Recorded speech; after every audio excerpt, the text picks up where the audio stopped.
Bonjour à tous. Good morning, everyone. I would say it is a real pleasure to once again be here to say good morning. Yesterday marked exactly 1 week since the incident happened. I will go to see where the rocket fell, but know one thing. It was those who are here to protect you who unfortunately caused the incident. You see them posted around, surely bothering you a lot lately every morning because they have reinforced security for several months, leading to searches and inconveniences. But it is for you, to prevent anyone from coming here to harm you, because you are very important. This is a strategic location. While trying to verify a number of things, someone accidentally fired the shot, and those nearby were also injured. They were taken to Yalgado Hospital that day, and thank God they left Yalgado with some injuries, of course, because a rocket does not forgive, particularly concerning their hands. Unfortunately, the rocket ended up in the RTB courtyard here, and we can still thank God because there were no casualties as such. 2 injured people were immediately taken care of by the presidency's infirmary. Shortly after, the council was able to come and assess the damage and check on the condition of the injured, who were stable. I hope they are doing even better now. As civilians, it's normal to be traumatized, as you have never heard a rocket detonate nearby, let alone feel like a target. This is understandable. A team of psychologists has been put in place to care for these 2 injured people and all the staff. It was not done on purpose against you. It was just an accident, which happens when handling weapons. Unfortunately, these incidents can occur despite all the rules we have in place. We can be thankful that there were no fatalities and that the injured are recovering. We thank God no one wants to be caught off guard. When a new team arrives, everyone wants to make sure their tools are working properly. This is normal and logical. However, we are in a city, and these incidents should not happen in the city. So, do not be too anxious about it, and I hope the tension is decreasing. We took a while before coming to see you because, understandably, we needed to explain the situation. Otherwise, we could have come the next day, but we took some time, and I think you will understand. You will have the opportunity to ask your questions, and we can answer them. We will chat informally to ease your stress, because I see there has been a lot of information leaking everywhere. Hello, Your Excellency. Regarding the incident that occurred last Wednesday, it certainly didn't take long to fuel social media and even some media outlets discussing rumours about the flight of individuals and your possible departure to an unknown destination. Can you clarify exactly what happened?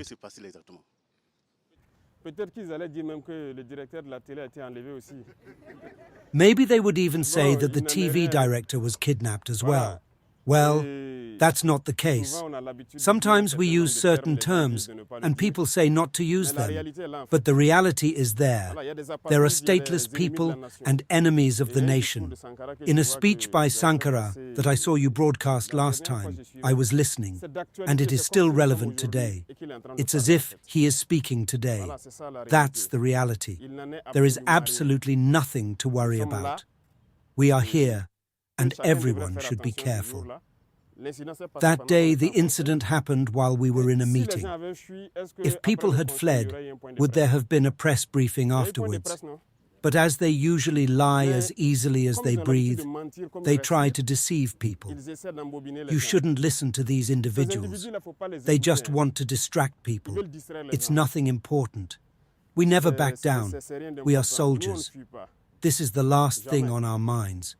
We do not retreat. We do not give up. And we kneel before no one except our parents and God. That's our mentality.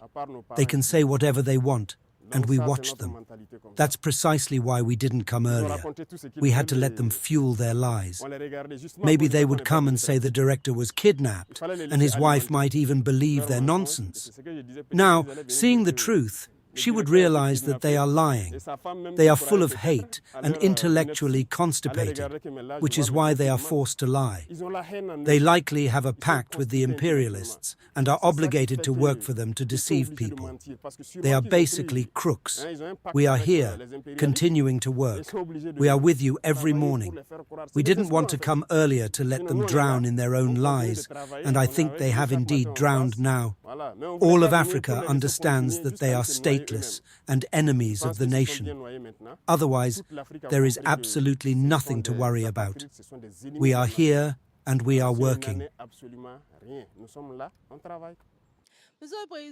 Mr. President, what is your assessment of how the media, especially Western media, have handled the coverage of this incident? Western media, it's not new, and it's fitting since you are journalists working in information. You see what we call the media's lies. I think many have now understood that most of these media are lying. They have spent time lying and manipulating, and today, when I look at their reports and everything they say, it's shameful.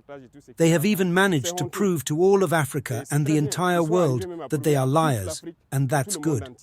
I think the African youth should have understood this by now.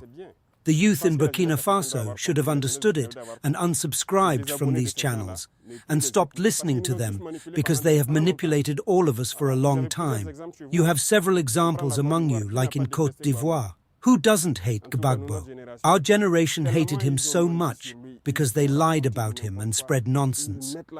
They put pressure through information until you end up hating the person. They create a negative image of the person to impose it on you, and you end up hating them. Then they take him to the ICC and later say he's guilty of nothing. It is that serious. We let Gaddafi die, and here are the consequences. They labeled him a dictator, saying he did this and that through their organizations. They lie. RFI, France 24, Le Monde, Jeune Afrique. They are forced to do the work they are told. They are not free. Many of these media do not survive on advertising or anything like that. It's false. There are people who pay to get the information they want out there. Unfortunately, we have the same situation here in Burkina Faso. When we say this, people often say we are attacking journalists. But there are some who need to choose between earning their bread and loving their country. It's true that these media fight for their own countries. Everything they do is for the advantage of their own country. But we need to detach from that. We see national media taking these foreign media as references. Sometimes we see certain newspapers quoting these sources, but they are liars. They have no information. Their reports are lies. When they want to attack a country, they paint the country as they want and say whatever they want about it to make everyone hate it and achieve their own goals. But I think this time, we have understood. We are in 2024. It's a game of chess. Let's go and see what happens. We must detach ourselves from these media. Hello, Your Excellency. Regarding the shooting incident, some sources have indicated that there were movements of planes and helicopters in Ouagadougou and Dori. What explains these observed movements of helicopters and planes?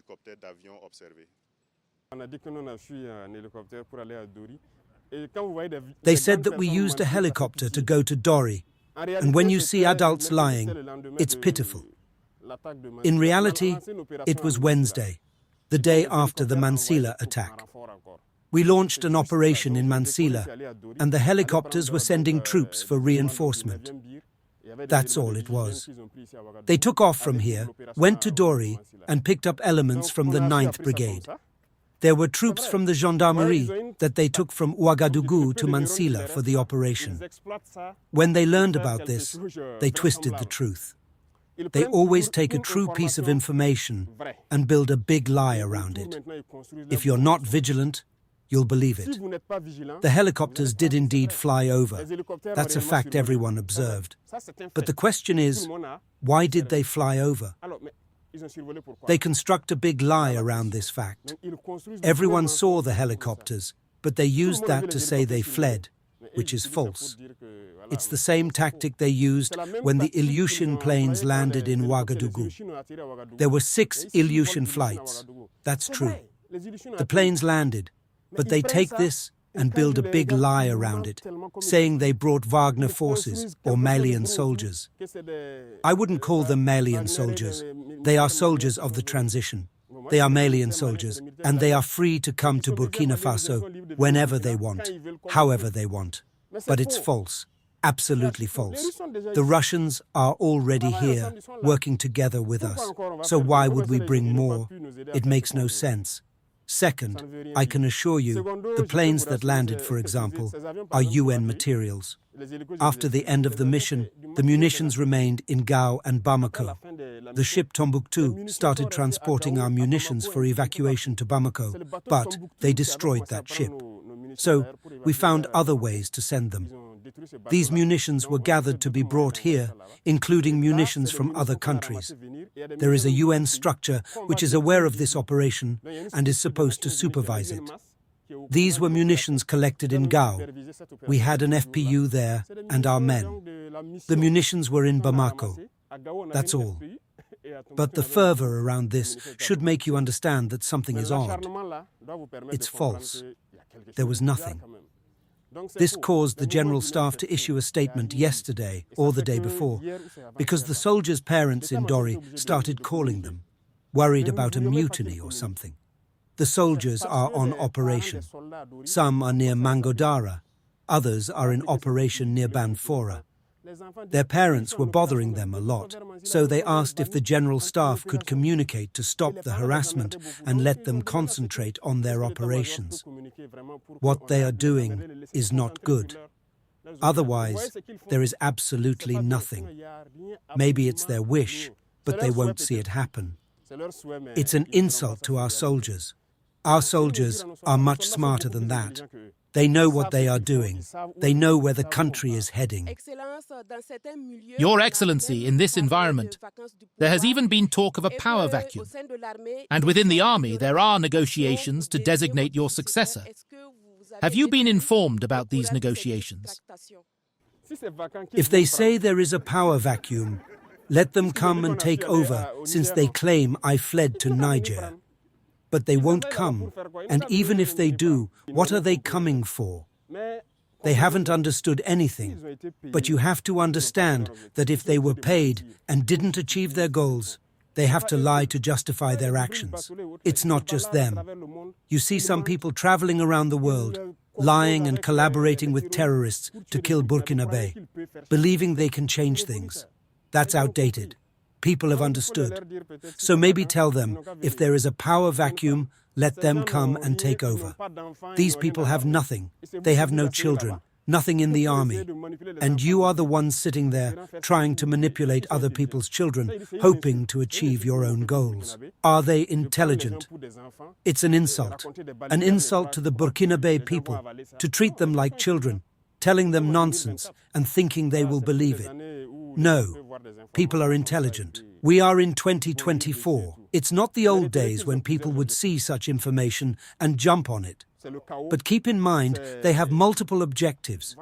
Their goals are chaos and destabilizing Burkina Faso. They don't like our course of action. He assures us, strengthens our resolve to pursue our assigned objectives. Don't worry about it. A lot of information has indeed come out, as you mentioned. What is your message to the Burkinabe people inside the country, and especially to the diaspora, who have many questions about the progress of the transition? People will understand. Here we are. Maybe they will say this is fake too. Come shake my hand. Maybe they will believe that, at least, this is not fake. They have all the technology. We are not at that level yet. We are free in our country, and people shouldn't worry. As I mentioned, they have many objectives. One of them is to scare investors by claiming that Burkina is unstable. You know that since 2023, Burkina has been among the top 10 most attractive countries in Africa for investors. Investors want to come to Burkina because they see vision and potential for development in what we are undertaking.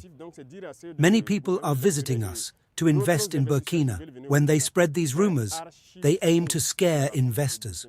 That's their objective. To Burkinabe abroad and other potential investors, what they are saying is absolutely false. Burkina is stable, and they can come and trust Burkina. All those misleading media outlets are just spreading lies. This is part of their plan, but we are aware of it and are ready to face them firmly. Maybe their next step will be to target our television and other forms of media to create further disruptions. We are ready for them. They do nothing without a reason. Their misinformation is always aimed at achieving something. But we are monitoring them closely and will respond appropriately. To those inside the country who continue to collaborate with them, they will now understand that it's over. We have let time pass for them to spill all their lies. We will act firmly. So, people outside shouldn't believe these absurdities. It's unfortunate that some Burkinabe abroad are participating in this. We don't know what we did to these people, but they won't succeed in their malicious endeavors. No one will listen to them anymore. To reassure everyone, Burkinabe inside the country should remain calm and unperturbed. There is nothing to worry about. We are here and continue working for the well-being of the Burkinabe people. With everything that's happening, do you ever fear for your life? How do you emotionally handle everything that's going on? The reason is, emotion also plays a significant role. They play on emotion, trying to make everyone believe they are behind the attacks to create emotional reactions. They think the Burkinabe act solely based on emotion. According to their analysis, it was the attacks in Inata and Gaskinde that led to the departure of Roch and Damiba. They believe that creating a tragic incident will make us leave because they think the Burkinabe are driven only by emotion. But they don't know the Burkinabe well enough. We are not driven solely by emotion. We know where we are heading. People now understand the essence of our struggle. We are not afraid. We have never been afraid. We have had the chance to experience the field and live through situations where we should have lost our lives. There have been situations where we survived only by the grace of God. Often, I sit and think about some things from the field and wonder how we made it through. God knows what He is doing. So, fear is unknown to us. We pray never to know fear. If we were to fear, it would have started when we began to adopt a more bourgeois lifestyle. But they expect us to have accounts abroad that they can threaten to freeze one day. We will never have accounts there. We don't care about having accounts there. We don't care about being tourists in other places. We are comfortable here. We don't know fear. We don't know fear.